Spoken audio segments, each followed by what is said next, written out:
राजनीति की बात करें तो आज कभी हम इस दल में हैं तो कल उस दल में हैं। हमारे बीच में नीरज त्यागी साहब हैं जो कि पूर्व निगम पार्षद भारतीय जनता पार्टी की कर्मठ ईमानदार जुझारू मंजू त्यागी जी के सुपुत्र हैं, बड़े लड़के हैं। उन्होंने भाजपा छोड़ और आम आदमी पार्टी का दामन थाम लिया है। सर, आखिरकार आम आदमी पार्टी ज्वाइन करने के पीछे क्या मकसद? आम आदमी पार्टी ज्वाइन करने का सबसे बड़ा मकसद तो यह कि भारतीय जनता पार्टी है, भारतीय जनता पार्टी ना रहकर एक बिजनेस पार्टी हो गई है। बिजनेस पार्टी जैसे कि भारतीय ज़्यादा पैसे वालों की पार्टी, बिजनेस। जी। तो जैसे बी से तब बीजेपी है ना, बी से तब हो गया है बहुत ज़्यादा, पी से पैसे वाले की पार्टी। तो आम आदमी पार्टी के अंदर आप गए हैं, क्या आखिर क्या सोच करके कांग्रेस में भी शामिल हो सकते हैं? देखो, कांग्रेस एक भ्रष्टाचार पार्टी है, पहले से वो भ्रष्टाचार में इतनी लिप्त है कि उसमें जाना अपने आप में समझ लीजिए कि आपने मन नहीं करता उस पार्टी में, कि भ्रष्टाचारियों की पार्टी है वो। जी, इतने साल भाजपा की सेवा करने के बाद में कहीं ना कहीं तो मन पसीजा होगा कि अपनी पार्टी को छोड़ और दूसरे के दल में जाकर के। बिल्कुल महसूस भी होता है, मगर मजबूरियां हैं क्योंकि अब उस पार्टी के अंदर पुराने कार्यकर्ता और काम करने वाले, खासकर काम करने वाले और पुराने कार्यकर्ताओं की अवहेलना ज़्यादा हो रही है। मतलब पुराने वर्करों की कोई तवज्जो नहीं है।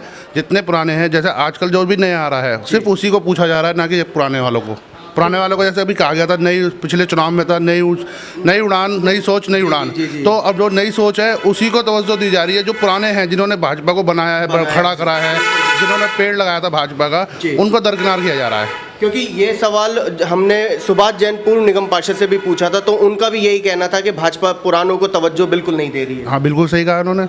सहमत है उनकी बात? बिल्कुल सहमत हूँ, हर पुराने कार्यकर्ता के साथ सहमत हूँ जो भाजपा को खड़ा करने में मेरे साथ थे, और आज उनकी अवहेलना हो रही है। ऐसा कोई भी एक पुराना कार्यकर्ता ले आइए जिसकी आज पूछो।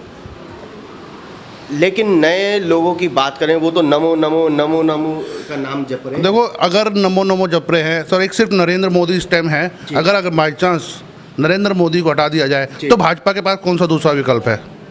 बिल्कुल ठीक बात करें उत्तर पूर्वी लोकसभा की, तो दिलीप पांडे सामने हैं, क्या लग रहा है? जीतेंगे, जरूर जीतेंगे। जब हम जैसे पुराने कार्यकर्ता जिन्होंने भाजपा को 2 सीट वाली भाजपा को आज इस तक लिया है, 282 तक लिया है, तो आम आदमी पार्टी को भी लाएंगे पूरा जोश खरोश के साथ। बिल्कुल उसी जोश खरोश के साथ में जैसे भाजपा के लिए काम करते थे वैसे आम आदमी पार्टी के लिए काम करेंगे।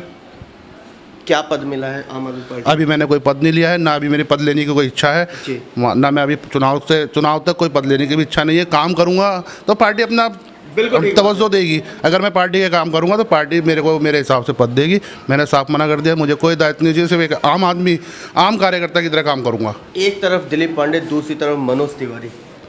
मैं रिज़ाइन देने से पहले, मैंने 22 तारीख को रिज़ाइन भेजा था। मनोज तिवारी जी ने मुझे बुलाया था, समझाया था, मगर उसके बाद में जो मैंने उनसे कहा, कुछ बातें थी हमारे बीच में, जो गलतफहमियाँ थी उनको मैंने रखा, मगर उन्होंने भी वही करा कि बुलाने के बाद में मेरे से कह दिया कि नहीं, आप रिज़ाइन मत दो, मैं आपका रिज़ाइन मंजूर नहीं कर रहा हूँ। मैंने फेसबुक पे भी डाला था, मगर उसके बाद भी उन्होंने वही कोई तवज्जो मतलब कह दिया और भूल गए।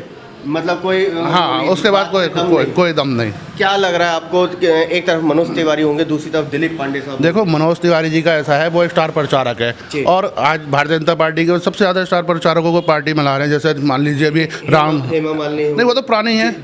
जैसे नए आए हैं, मिरवा आए हैं, वो आए हैं, किशन जी आए हैं। हाँ, तो ऐसे प्रचारकों को ला रहे हैं, और हो सकता है हरियाणा चुनाव में सपना चौधरी को भी लिया है, क्योंकि उनकी तो आदत हो गई है नए आदमी को टिकट दिलाना है, नए आदमी को लड़ाना है, कोई पुराना है ही नहीं। नीरज जी क्या कहेंगे, दिलीप पांडे टक्कर दे पाएंगे मनोज तिवारी को? पूरी टक्कर देंगे। हम तो चाहते हैं गठबंधन ना हो जी।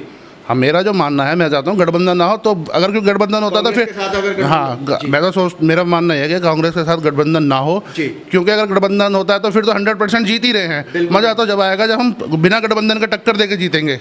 दिल्ली में क्या जनता का रुख क्या है? देखिए, जनता का रुख जो है वो दिल्ली के अंदर तो केजरीवाल जी जो उन्होंने व्यवस्था की है, जो उन्होंने हॉस्पिटलाइजेशन में काम करके दिखाया है, एजुकेशन में जो काम किया है, डीटीसी के अंदर जो काम करके दिखाया है, उसको देखते हुए जनता दिल्ली के अंदर तो मैं कहना चाहूँगा कि केजरीवाल जी के साथ है।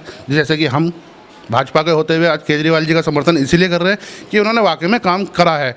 उनके हाथ अगर एलजी द्वारा ना बांधे जाते, भाजपा के बैठाए हुए अगर एलजी जी के द्वारा उनके हाथ ना बांधे जाते तो शायद आज दिल्ली वाकई में पेरिस बन चुका होता। नीरज जी, जो अरविंद केजरीवाल मांग कर रहे हैं पूर्ण राज के दर्जे के लिए, क्या सही है वो? बिल्कुल सही है जी, कहाँ गलत है? वो जो कह रहे हैं सही कह रहे हैं। लोगों से क्या अपील करना चाहेंगे? लोगों से मेरी यही अपील है, आने वाले 12 तारीख को केजरीवाल जी के हाथ मजबूत करें, 7 सीट जो लोकसभा की है वो केजरीवाल जी को जिताएं और दिलीप पांडे जी को उत्तर पूर्वी लोकसभा से भारी बहुमत से विजयी बनाएं। आप ही पार्टी छोड़ करके आम आदमी में गए या मंजू त्यागी जी भी आपके? नहीं, वो भारतीय जनता पार्टी के अंदर ही हैं और सांसद प्रतिनिधि हैं मनोज तिवारी जी की। जी